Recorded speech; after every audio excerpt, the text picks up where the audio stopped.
বিশ্বনবী যখন রুকু দিতেন, সিজদায় চলে যেতেন, উটের পচা নাড়ি ভুড়ি এনে বিশ্বনবীর কাঁধে ফেলে রাখা হতো। বিশ্বনবীর গলার মধ্যে রশি ধরে টান দেয়া হতো। কয়েকবার বিশ্বনবীর এই ঘাড়ের এই চামড়া ছিঁড়ে গিয়েছে, একবার চাদর টান দেওয়ার কারণে, আরেকবার রশি টান দেওয়ার কারণে। বিশ্বনবী কিছুই বলেন নাই, ক্ষমা করে দিয়েছেন।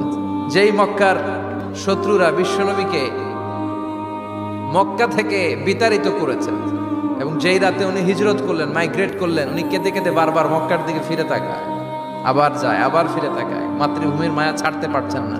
আর বলছিলেন, মক্কা তো আহাব্বুল বিলাদ ইলাইয়া, মক্কা আমার কাছে সবচেয়ে প্রিয় শহর। লাউলা উখরিজতু লামা খরাজতু মিনহা, আমার যদি বের করে না দেয়া হতো এই শহর থেকে, আমি কোনোদিন এই শহর থেকে বেরোতাম না। এত ভালোবাসতেন বিশ্বনবী মক্কাতুল মুকাররমাকে। ধৈর্যশীল ছিলেন। এত অত্যাচার অনাচারের পরে যখন মক্কা বিজয়ের ক্ষণ আসলো, এই মক্কাকে বিশ্বনবীর করতলগত করে দিল কে? ফাতে মক্কা হলো। বিশ্বনবী চাইলে পিষে পিষে প্রতিটা কাফের মুশরিককে শেষ করে দিতে পারতেন, ঠিক কিনা? কিন্তু বিশ্বনবী বললেন, লা তাসরিবা আলাইকুমুল ইয়াউম ইযহাবু আনতুমুত তুলাকা, কোনো রিভেঞ্জ চলবে না আজকে, কোনো প্রতিশোধ নাই।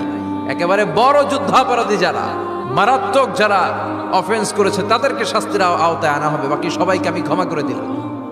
পৃথিবীর গোটা পৃথিবীর ইতিহাসে এরকম নজির কোথাও পাওয়া যায় না, যাকে এত অত্যাচার করে বিতাড়িত করা হয়েছে, নির্বাসন দেয়া হয়েছে, হিজরতে বাধ্য করা হয়েছে।